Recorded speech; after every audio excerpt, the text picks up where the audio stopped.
Bonjour tout le monde, Marc Brou ici pour la pédagogie du cœur. On est toujours à la COPS. Aujourd'hui, on est rendu le jeudi 17. Là. On perd le compte, là, on perd le fil. On est rendu à la 3e journée de ce fantastique 43e colloque de la COPS. Et je suis au stand de Balado Pédago avec toute la gang de Balado Pédago. On fait du balado depuis 3 jours. On rencontre plein de gens. Et là, j'ai le plaisir d'accueillir à ce micro Marc-André Girard. Bonjour Marc-André. Salut, ça va bien? Ça va très bien. Je suis très content de te parler parce que ça fait plein de fois que je t'entends parler. Ça fait plein de fois que je te lis. Ça fait quelques occasions que j'assiste soit à une conférence que tu donnes, un atelier que tu donnes, etc. Mais on s'est jamais parlé de façon directe. Puis je me suis dit, on va faire ça au micro. On va faire ça devant tout le monde. Marc-André, première chose que j'ai envie de te demander, c'est te faire parler un petit peu de ton parcours. Présentement, tu es directeur, je pense, c'est au centre de service des chaînes? Rivière-du-Nord. Rivière-du-Nord. Ouais. Et, mais avant ça, tu as été du côté du privé. Là. Moi, la première fois, je pense que j'ai été en contact avec toi, et tu étais à du Rocher Saint-Lambert. Oui, je suis rendu à ma 19e année en direction. Oui, je suis à Rivière-du-Nord, sauf que j'ai été prêté au ministère.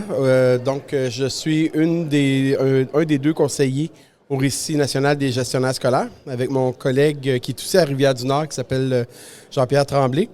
Alors, on sillonne le Québec pour former et développer la compétence numérique chez les directions. Est-ce que je me trompe ou c'est un peu nouveau, cet élément-là du Récit? C'est nouveau, ça fait 6 mois à peu près. OK. Ça fait 6 mois. Jean-Pierre est en poste depuis 3 semaines. Moi, depuis, je dirais quelque part là, dans le milieu de l'automne. Mais c'est une mot juste de bonne idée. Il me semble que nos directeurs y ont besoin, eux autres aussi, d'avoir des ressources, d'avoir un coup de main, d'avoir du soutien. Oui.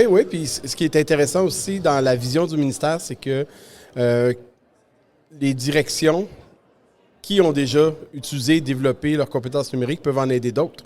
Donc, on est en bonne posture pour comprendre le quotidien, la réalité de ces personnes-là, les défis qu'ils vivent aussi. Alors, c'est un petit peu ça l'idée. Mais pour répondre à ta question, je suis rendu à ma 19e année. Là, je viens de sortir de l'école depuis 6 mois, comme tu as pu le comprendre, pour aider mes collègues.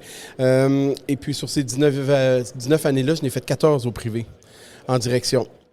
Et 6 années en enseignement. J'étais un prof d'histoire à la base, là, univers social, ce qu'on appelait dans le bon vieux temps sciences humaines. Sciences humaines. Ça existe plus, là, toi, tu étais un prof d'histoire. Donc, ta formation initiale, c'était pour sciences humaines. Sciences humaines. Histoire, géo-économie. J'ai enseigné l'économie aussi. J'ai toujours enseigné on a ça en commun. 5, on a ça en commun. Moi, je suis pas informé d'univers social. Moi, j'ai une formation initiale en littérature française. OK. Puis, je suis devenu prof de français au secondaire. Mais il y a eu un moment donné dans ma carrière où il y avait plus de place dans mon école. J'étais dans une école privée. Je suis toujours là, d'ailleurs. Je suis dans une école privée. Puis, à Saint-Jean-Eudes, l'école où je suis, il y a eu un moment donné où il n'y avait pas de place en français. Je suis allé voir mon directeur. Puis, j'ai dit, écoute, là, moi, j'aimerais ça rester ici. Il dit, nous autres aussi, on aimerait ça que tu restes ici. Mais il dit, j'ai plus de place, Marc. Il dit, va falloir aller travailler ailleurs. Oui, mais je dis, tu as un prof qui prend sa retraite, là. Oui, mais il dit, il enseigne l'économie. Tu connais-tu quelque chose là-dedans? Je dis non, mais watch bien ça à l'automne. Fait que je suis devenu prof d'économie pendant quelques années. C'était fantastique. Là. C'était un beau programme, ça. Oui. Dans le temps, c'était un beau programme aussi. Puis là, évidemment, je n'ai pas enseigné de nouveaux cours d'éducation économique. Je l'ai vu un petit peu, c'était intéressant. Qui ont inséré avec Monde contemporain. Oui, moi je pense que c'est utile, là. C'est important pour les jeunes. Maintenant, est-ce que les jeunes sont capables d'avoir la maturité puis être capables de se projeter assez pour savoir? Ma plus vieille est en secondaire 5, elle fait ce cours-là. Je pense qu'elle a de la difficulté à comprendre l'utilité d'un taux d'intérêt, de tout ça. Quand tu viens encore à la maison puis tu as encore une couple d'années devant toi d'études puis à pas avoir besoin de t'endetter pour t'acheter une maison, une voiture ou quoi que ce soit. Mais au moins, ça va préparer des choses. Puis ça va peut-être ressurgir à un moment donné quand ça va être utile. Je sais pas. Mais une chose certaine, c'est qu'il faut qu'on en parle avec nos jeunes. Là, effectivement. Ah oui, tout à fait. Puis je pense qu'au moins semer cette graine-là d'une petite curiosité à travers ça, je pense que c'est effectivement pertinent. Là, tout à fait. Donc, 19 ans de direction. Maintenant, en prêt de service au Récit là, avec le ministère. Et là-dessus, 14-15 ans du côté du privé. Oui, à peu près, c'est ça. Si je ne me trompe pas, il y a un moment aussi où tu as fait de la direction générale, mais tu as aussi été au privé, tu as occupé le poste de directeur de service pédagogique à un moment donné. J'ai surtout été au service pédagogique. J'ai pas fait de direction générale. Okay. J'ai fait, quand j'étais à Beaubois, j'étais directeur du secondaire. Donc, le collège était divisé primaire, secondaire. Moi, j'étais directeur du secondaire. Okay. Il y avait une directrice générale qui chapeautait les deux. Mais moi, c'est toujours la pédagogie qui m'a branché, effectivement. Là. C'est une autre affaire qu'on a en commun. J'ai été directeur des services pédagogiques et la pédagogie, ça me branche pas pire. Exact. Bon, ben écoute, il était temps qu'on se parle, Marc-André. Je pense qu'on n'avait pas le choix. Donc, j'aurais envie de voir avec toi d'abord, peut-être une question là, complètement champ gauche, mais tu as passé beaucoup de temps du côté du privé. Tu t'es retrouvé maintenant en direction du côté du public, dans un centre de service, dans une école. C'est quoi les réalités, les différences, là, si on essayait de tracer une espèce de portrait là, entre agir comme direction privée, agir comme direction publique? Bien, évidemment, il y a le lien avec le centre de service, mais comment tu as vécu ça? Oui. Là, tu m'envoies dans une question de champ de mine. Là, tu sais qu'il y a de la chicane entre le privé et le public. Écoute, si tu veux utiliser ton effet miroir, on peut aller vers d'autres sujets. Je vais répondre sommairement. Essentiellement, c'est que dans une école privée, tous les pouvoirs, toutes les responsabilités sont concentrés au même endroit. Donc, tandis qu'au public, il y a un centre de service qui est là, qui justement offre des services. Donc, si on prend les services pédagogiques, c'était dans l'école et c'est moi qui les gérais. Tandis qu'au centre de service, c'est les services éducatifs, puis ils sont gérés pas au siège social, mais au centre administratif, de si on peut dire. Oui. Donc, il y a aussi un plus gros bassin de personnes à gérer. Je veux dire, au centre de service de Rivière-du-Nord, au total, pas juste au service éducatif, mais au total, on est 5-6 000 employés très certainement, puis pas loin de 30 quelques mille élèves. Dans une école privée, quand on était à Beaubois, on était à 11-1200 seulement. Là. Donc, c'est comme un centre de service à petite échelle, si on peut dire. L'intéressant dans tout ça, c'est qu'on a accès aux ressources immédiatement, puis on a, je dirais, un pouvoir d'action beaucoup plus direct. Je donne un exemple en termes de budget. On va acheter un chariot de portable qui coûte, je ne sais pas moi, 50 000 $, mais en même temps, on sait qu'on a une partie de la toiture à faire qui coûte, on va dire, à peu près le même prix. Mais là, il faut faire des choix. Alors, puis on est capable de parler à notre équipe, tout ça, tandis que quand toutes ces informations-là sont centralisées, puis ces décisions-là sont centralisées, oui, évidemment, on parle avec la direction, on vient voir ce qui se passe, mais les décisions ne se prennent pas nécessairement dans les écoles. Je ne dis pas que c'est mieux, je ne dis pas que c'est moins bien, je ne veux pas rentrer là-dedans, mais c'est la réalité. Fait que c'est comme ça que ça fonctionne. Alors, voilà le gros de la différence dans tout ça. Bon, je te ramène où tu es maintenant. Donc, tu le disais, là, le récit qui accompagne les directions en gestion. Comment ça se passe? Est-ce que toi, tu vas à la rencontre directement des directeurs? Tu t'en vas dans leur milieu, travailler avec eux autres?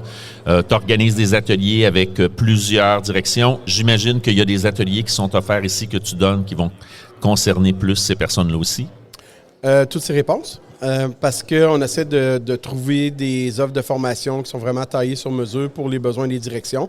On a un peu de tout. Fait que je te donne un exemple. Souvent, ce qu'on va faire, c'est des visioconférences, des webinaires. Oui. On essaie d'être accessible dans la mesure de ce que nos directions peuvent pas accepter, mais disons recevoir comme service aussi. Donc, effectivement, on fait des webinaires, on fait des formations et des fois, on va sur place. La semaine dernière, l'autre semaine d'avant, pardon, on est allé faire un tour de l'Est du Québec.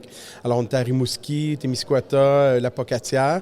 Au mois de juin, on s'en va aux Îles-de-la-Madeleine.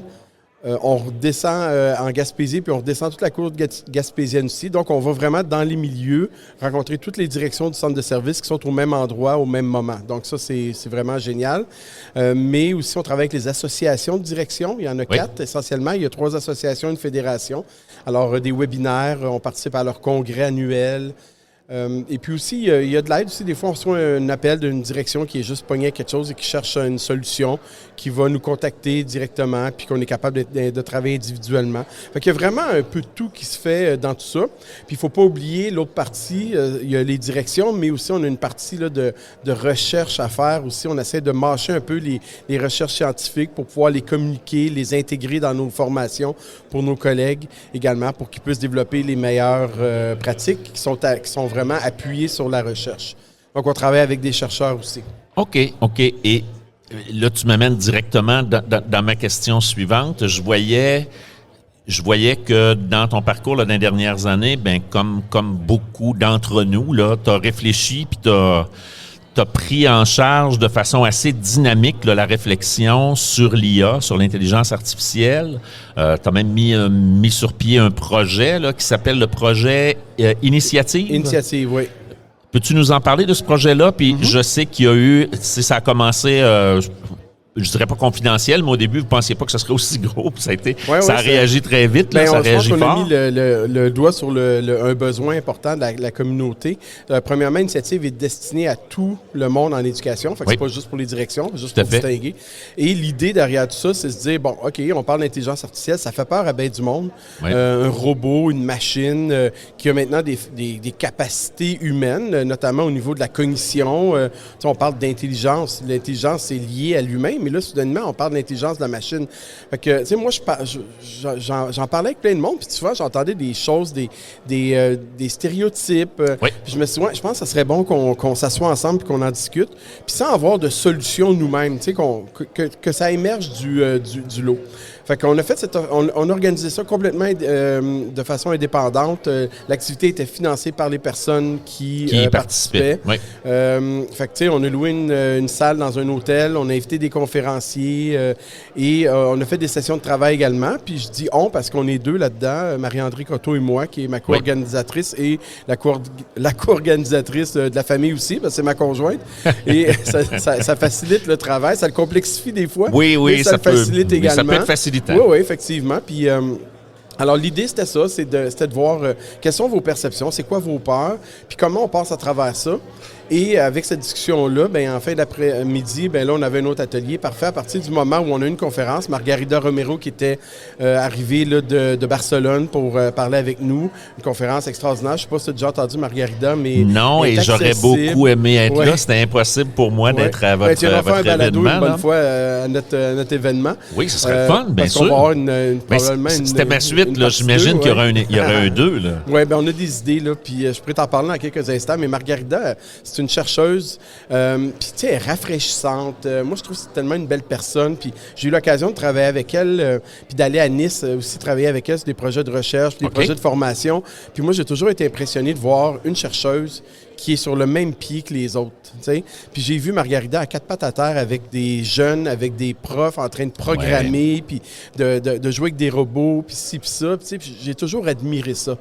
Puis tu sais, il y en a pas beaucoup des chercheurs comme ça. Il y en a peut-être un peu plus en technologie de l'éducation, mais en tout cas, fait qu'on a invité Margarida qui est hyper accessible, qui est rayonnante, et puis elle a fait une conférence extraordinaire.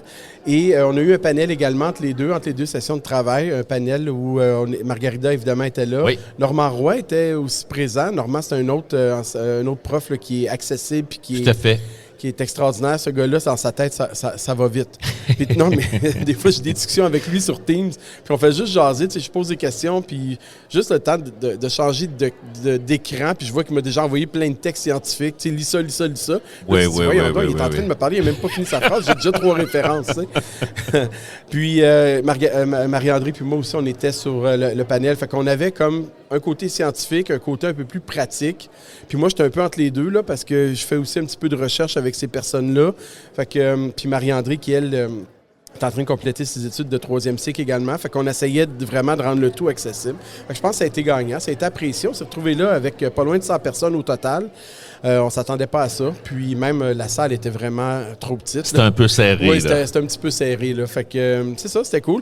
Là, la deuxième, on aimerait ça, travailler une deuxième. Puis là, c'est une primeur que une primeur là, pour la pédagogie du cœur. J'aime ça. Une primeur. Puis en plus, ça rime, hein? Pédagogie du cœur en primeur. On est fiers pour les primeurs. On aimerait ça faire une deuxième initiative, encore une fois, sur quelque chose qui est lié à l'IA, évidemment, mais qui est peut-être un peu méconnu, tout l'aspect environnemental. Oui, il y a quelque chose là, pas à peu près. Il y a quelque chose là, parce que là, c'est bien drôle. Là, on regarde nos affaires sur Facebook. Là, les beaux starter packs. Les starter packs. Puis, tu sais, il y a plein d'affaires qui sont super drôles. Là. Ouais. Mais, ça coûte. Ça a un coût, ça. Oui, ça a un fait. coût environnemental. Puis, nous, dans nos chaumières québécoises, on le voit pas nécessairement. Là. Non, on n'a pas de conscience de ça. C'est de travailler là-dessus. Là. J'avais une idée de conférencière qui est difficile à rejoindre, mais je dirais pas son nom.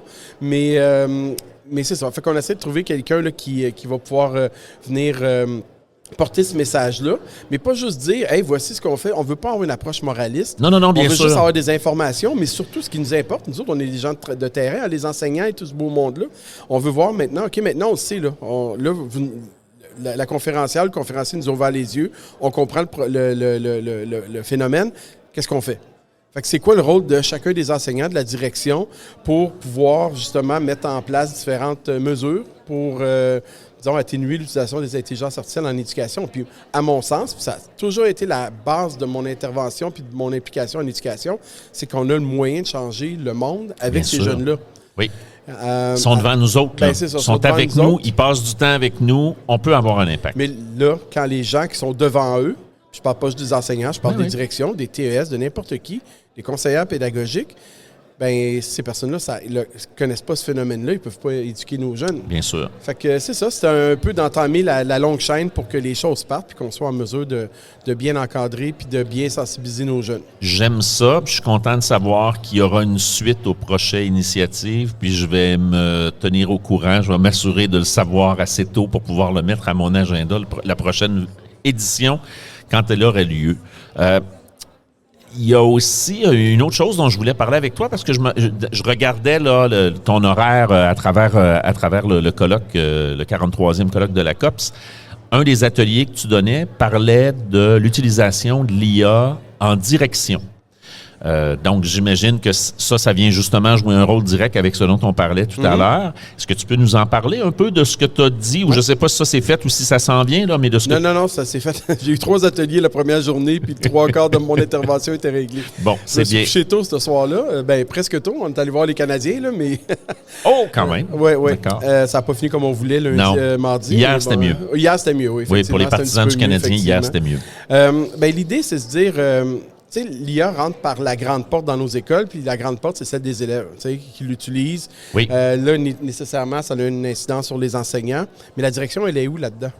Et parallèlement à ça, les directions se plaignent de la complexification des tâches, mais aussi de la lourdeur de certaines de ces tâches-là. Bien sûr. Et la recherche en éducation, depuis les années 80, démontre que les directions passent de plus en plus de temps à réaliser des tâches administratives, contrairement à des tâches pédagogiques. Je te confirme que c'est ce qui a fait que je ne suis pas resté directeur des services pédagogiques longtemps. Moi, je rêvais, quand je suis devenu directeur des services pédagogiques, j'avais appliqué sur un poste qui avait le mot pédagogique. Je me suis dit, je vais faire de la pédagogie à la journée longue. Il fallait que je trouve du temps pour faire de la pédagogie parce qu'on administre, on n'a pas le choix. Oui, exactement. Mais c'est ça exactement. Puis c'est le leadership pédagogique, moi, c'est ce qui me branche. Mais quand il faut que tu remplisses des collectes infos, des redditions de comptes, que tu fasses le tour de ton école pour t'assurer que le plafond, le plancher, les murs, les ci, les ça. Puis bon, fait que finalement, tu administres toutes tes ressources, mais celle qui est négligée, c'est la ressource pédagogique. Puis c'est la plus facile à négliger parce que les personnes qui travaillent avec toi, donc des enseignants, c'est des spécialistes en pédagogie. Sauf que toi, tu es le directeur de cette école-là. Et en anglais, un directeur, c'est... Comment on dit ça? Est-ce que tu sais? Es-tu bon en anglais? C'est un test d'anglais, là? Je suis pas pire en anglais, mais là, tu me prends le cours. On va dire un school principal. Oui, principal. OK, si en anglais, tu vas travailler dans une école, tu vas être le principal of the school. Oui. Mais principal, donc le principal quoi? Mais tu es le principal enseignant. Tu es l'enseignant de référence à quelque part. Oui, tu as des tâches administratives. Les tâches administratives vont toujours être là, mais tu es quand même le principal pédagogue. Mais on ne fait pratiquement... je ne dirais pas qu'on ne fait plus de pédagogie, on en fait peu. On en fait peu, disons pas assez. En tout cas, c'est pas à ça que les directeurs consacrent le plus de temps. Ça pourrait être un euphémisme, là, mais on va dire ça comme ça. Oui. Donc, c'est ça, c'est comment on est capable de rectifier cet équilibre-là dans nos tâches pour faire plus de pédagogie. On entend dans les médias, puis des fois, on peut le constater aussi que les choses n'avancent pas. Notamment au niveau de l'intégration du numérique. On voit, par exemple, avec l'intelligence artificielle que ça rentre dans nos écoles, mais dans les pratiques, dans les usages, peut-être un peu moins, on en a peur. Bon, qui va exercer son leadership-là pour sensibiliser, ouvrir des discussions, juste des discussions de corridor, c'est fou, d'heures de dîner pour parler au monde, parce que nécessairement, les profs en parlent. Bien sûr. Qui va arriver là, démystifier, dire « OK, je comprends vos préoccupations, on va faire ça, puis on va faire un petit point dans notre assemblée générale là-dessus, ou encore des midis pour en discuter. » Puis là, pas juste le numérique, là, mais de pédagogie, de parler d'évaluation, tabarnouche. Tu sais, l'évaluation l'évaluation, les pratiques d'évaluation, c'est incontournable. Là. Oui. Donc, mais si on est toujours en train de faire... je dis toujours, il faut arrêter... Faut arrêter souvent, si trop on souvent. fait trop souvent des tâches administratives qui, soit dit en passant, ne sont pas à valeur humaine ajoutée, du moins pas directe. Parce que si je remplis un collecte info, là, c'est le mois de mai qui s'en vient. Là, je ne sais pas quand est-ce que notre épisode va être publié, mais là, on est prêt. On va être au début du mois de mai, je dirais. Fait que, disons, au début du mois de mai, là, c'est les collectes info. Là, que les directions reçoivent les collectes info, les redditions de comptes à envoyer au ministère. Bon, un robot pourrait faire ça. Il suffit d'aller chercher des informations, puis des données, puis les transmettre au ministère. Donc, dans ton atelier, si je comprends bien, tu proposes des pistes où non seulement l'IA va devenir un sujet dont on va traiter dans nos écoles, mais les directions pourraient s'appuyer sur des fonctions de l'IA pour se dégager du temps. Là, dans certains cas, mais évidemment, si on vient au collecte info, les informations de l'école ne sont pas accessibles par une IA. Il faut les donner, puis on ne veut pas donner ces informations confidentielles-là à une IA, mais éventuellement, peut-être qu'on va avoir une IA qui va être scellée, qui va être confidentielle et qui va rentrer dans notre flot d'applications utilisées. Okay. Mais si je reviens par rapport au collecte info, on va en avoir une douzaine à remplir dans un mois à peu près, grosso modo. Puis, l'action en tant que telle n'est pas à valeur ajoutée pour l'être humain. Le résultat est important parce que le ministère collige toutes ces informations-là, prend des décisions, va, admettons, octroyer des fonds pour aider les humains qui sont là. Donc, il y a une valeur ajoutée, humaine ajoutée indirecte, mais directement dans le quotidien, ça n'aide pas. Contrairement au leadership par rapport à la présence, la bienveillance. Puis, encore une fois, il y a des recherches qui démontrent que ce que les gens attendent de nous en tant que gestionnaires, c'est de la présence, c'est de l'écoute, c'est de la bienveillance, c'est de l'entre-gens, c'est du charisme, c'est du leadership, et ainsi de suite.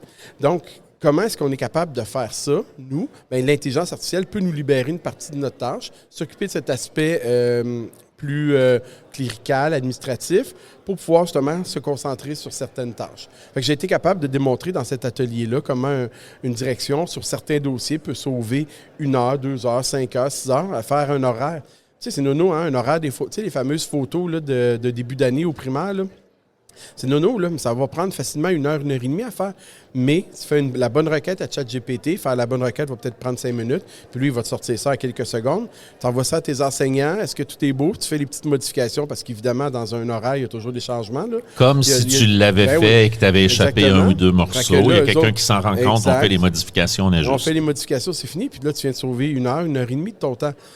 Donc, puis là, à un moment donné, c'était drôle parce que je montrais ça à une direction. Puis là, la direction qui dit, c'est drôle, je me sens voleur, j'ai l'impression que je vole du temps. Donc, fait que ce que j'ai dit, je dis, que tu utilises des outils pour faire ton travail, tu ne voles pas de temps. La question, c'est qu'est-ce que tu fais avec le temps que tu as épargné. Donc, si tu dis, bon, mais ça va me prendre 1 heure et demie de moins dans ma journée, c'est juste à temps pour finir ma game de Candy Crush.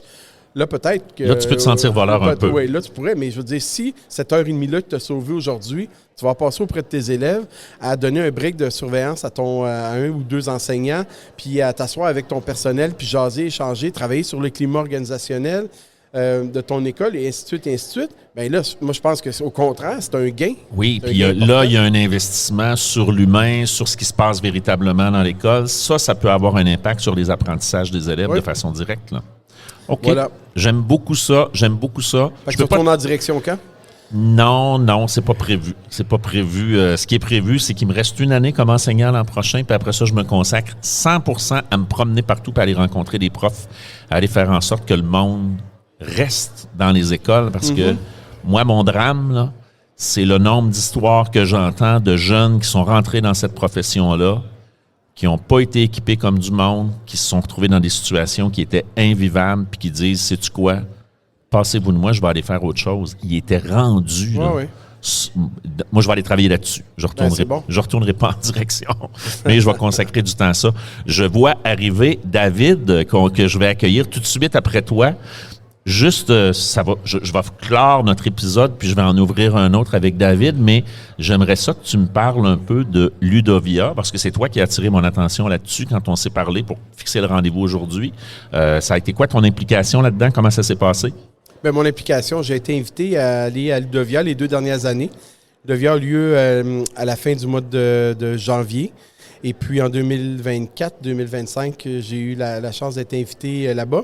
Donc, essentiellement, c'est un colloque qui se déroule en Polynésie française parce que plusieurs le deviennent. Hein. Il y en a un comme une maison mère. C'est comme un peu des franchises. T'en as un, la maison mère qui est à l'événement qui se déroule au mois d'août, fin août, dans les Pyrénées, en France. Et tu as des émules, donc celle de la Polynésie française. David pourra en parler tantôt. Il y en a en Belgique, je pense qu'il y en a en Suisse aussi. OK.